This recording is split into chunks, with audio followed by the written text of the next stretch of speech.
that last question is in regards to same-gender attraction.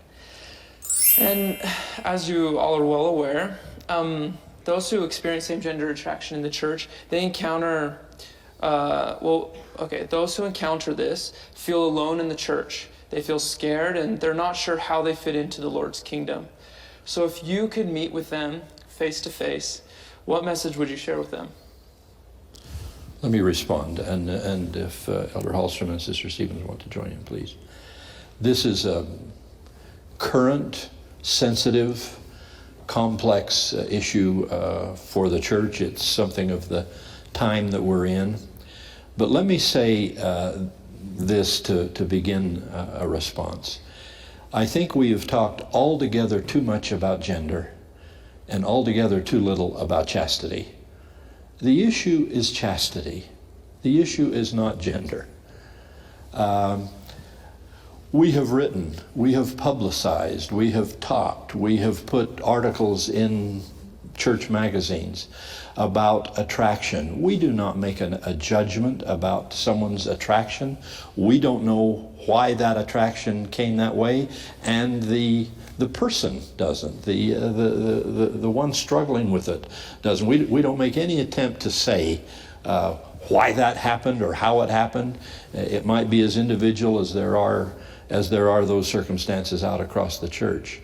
What we do say is that we teach chastity for heterosexuals, for those with homosexual tendencies, whatever. We just go with what the Lord has declared about chastity and sanctity, the use of the body, and the spiritual impact, because it's at least as much spiritual as physical on sexual relationships.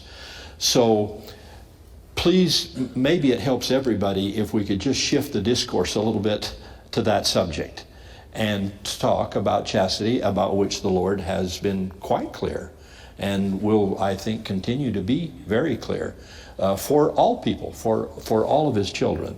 Now, when that attraction exists, what we ask for those inclined to a homosexual feeling is exactly what we ask for those with heterosexual feelings. I'm talking to a young single adult group, and that is be faithful, be clean, be chaste.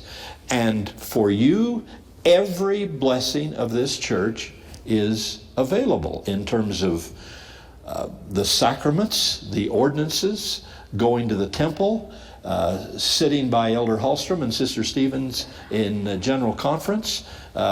Whatever you need and whatever you desire and whatever you hope, those blessings are available to the chaste.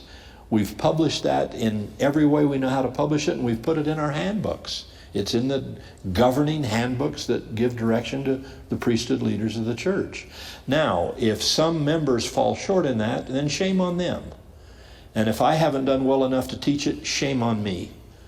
That we are not passing judgment. We're not issuing an indictment to somebody who has a feeling, to somebody who has an attraction, to somebody who has some complexities in their makeup that I guess neither they nor we fully understand. But we're not making them second-class citizens any more than we were talking earlier about sister missionaries who don't go on, or sisters who don't go on missions. We're just talking about a single standard of devotion to the Lord and keeping the commandments. There are commandments. Sometimes that's not publicly popular. Sometimes that's not politically correct to talk about commandments. But there are commandments. And as the Doctrine and Covenants said, commandments, not a few. There are quite a few.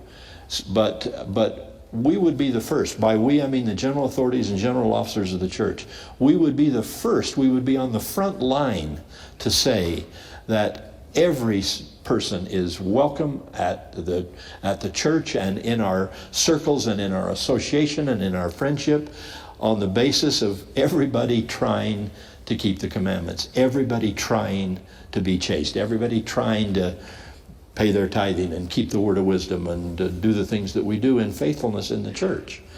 And so I think a lot of steam can come out of the kettle, and I hope some of the pain can come out of the conversation if we could talk more fundamentally just about the divine standards of chastity and stop talking quite so much about whether that's a heterosexual application or a homosexual application. We're just talking about chastity. And we'll issue all of our love and all of our help and everything we know to do to help people meet that standard, whomever they are and wherever they are. I hope that can help anybody out there who's struggling. Elder Hallstrom?